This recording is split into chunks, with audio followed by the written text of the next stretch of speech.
Друзья, белорусы, только в этом году я узнал, что у меня много друзей-белорусов по всему миру, которых я могу сейчас назвать своими братьями и сестрами. О нас узнал весь мир. Мы стали гордиться тем, что мы белорусы. Это наша заслуга и, безусловно, победа этого года. Многие из вас до этого лета не знали, в какой стране мы живем. Я узнал об этом раньше.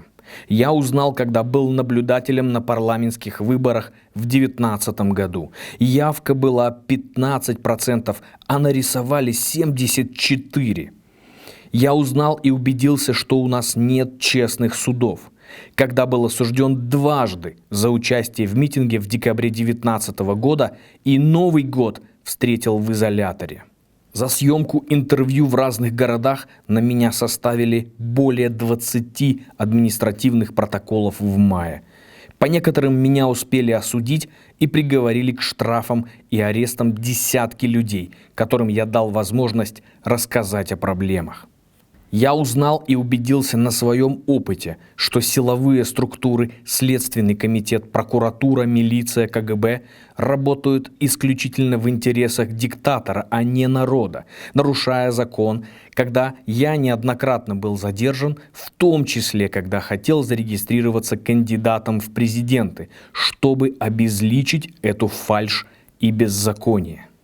В этом году я побывал в ИВС в Гомеле, Могилеве, Гродно и Минске. Посидел в СИЗО на Володарке, в Жодино и даже в СИЗО КГБ. Диктатор Лукашенко высоко оценил мою работу по защите прав человека и демократии. Он подбросил мне почти $1 миллион и даже приезжал в СИЗО спросить мои предложения по внесению изменений в Конституцию. Я показал всем вам на канале «Страна для жизни» на своем примере, практически в прямом эфире, в какой стране мы жили в 2020 году. И пусть я сижу за решеткой, я знаю, что все было не зря. Прошу вас в следующем году продолжать борьбу, чтобы лжец и преступник оказался в тюрьме, а все пострадавшие от репрессий режима на свободе.